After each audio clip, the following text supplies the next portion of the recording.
When working in a group, it comes easily to me. I love working in groups with other people. I love hearing their inputs, hearing my inputs, and putting them together and making such a good project that it blows the teacher away. It makes them just like, wow, this group really tried their hardest and really got all the information and they really learned something with this. But I can also see how some people would not like working in groups because it's hard for them. They don't like sharing their opinions. They don't like other people telling them that their work isn't good enough and all that.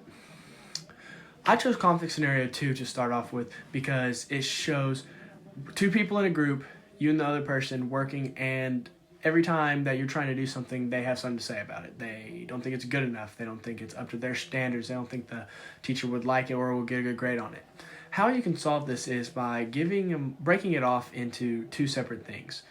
You take the first 5 questions and I'll take the last 5 questions, and you two work on those, and then you bring it all together, and then I look over hers and I don't really like what she's saying here, so I go and talk to her and be like, hey, can we change this here to make it a little bit better? I think that it'll be a better grade on this. And she can do the same with me, like, oh, she doesn't like question 7. She can tell me why she doesn't like it and why she thinks it's not going to be a good idea, and then we can work together really and show how it's not going to be a good grade or not going to work out, and we can work through it. And my second conflict scenario is conflict scenario 3. I chose that because you're in a 4-person setting. You're really trying to do best on this grade, but 2 people in your group aren't really wanting to put that much effort in. They want to do the bare minimum. They're just trying to slide across, just slide by barely and make a good grade. When I'm in a group, I'm trying to make the best grade possible because I'm just perfectionist. That's what I like to do. I like to be perfect at everything, or as perfect as I can be at that one thing. When I'm being a perfectionist, I try to get 10 out of 10 on every point of the grade sheet. So I'm not going to just slide by.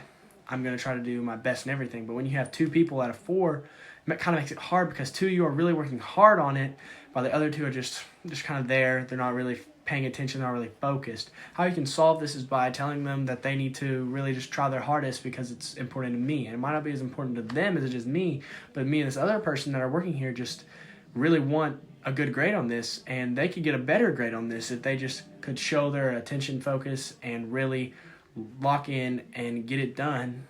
And if the faster you lock in, the longer time you have to do other things and you won't have to work on it as long.